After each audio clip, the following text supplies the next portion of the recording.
All right, everyone, we're going to be looking at our lower body weight plyometrics. So we're going to be looking at the bounce squat, squat jumps, tuck jumps as well on there. We're not even using any apparatus yet, so I'm not using a box just yet. It's all just stuff we can do from the floor.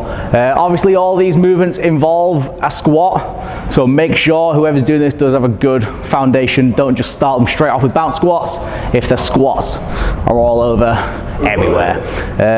So look at the bounce squat first. It's the most regressed plyometric movement. It just involves a half squat into a little pop-up, just a little bounce up off the floor. So I'm just going to sit halfway down, keep my chest up, and just trying to get my toes off the floor really. So I'm only going to pop up an inch. I'm going to be dropping straight back into the next squat from there. You can see I'm keeping my knees out, just slightly wider than my toes, keeping my chest up. I'm using my hands for a counterbalance on each rep.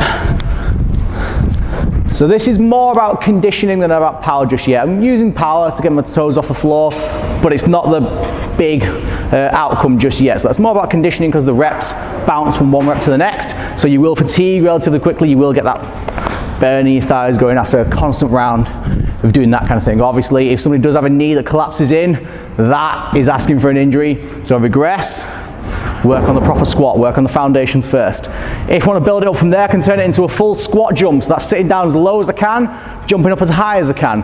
That's going to be a vertical jump, which means my legs stay straight, like a basketball doing the slam dunk. So his legs stay straight and he jumps up as high as possible. So I'm going to sit down as low as I can, jump up as high as I can, align with knees bent, stand up, reset.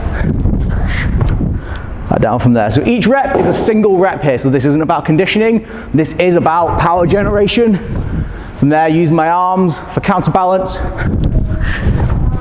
From there, you can land that straight back into your next squat to make it a continuous cycle, but then the power output will get diminished very quickly and it will just turn into another conditioning round. So do be careful how you use that movement. If you want to change the jump itself, we can do a tuck jump instead of a vertical jump, which obviously just has the mobility of hips and knees involved as well. So instead of just jumping straight legs, which is more about power, we can jump with a tuck jump, where I bring my knees up into my chest, heels as high off the floor as possible.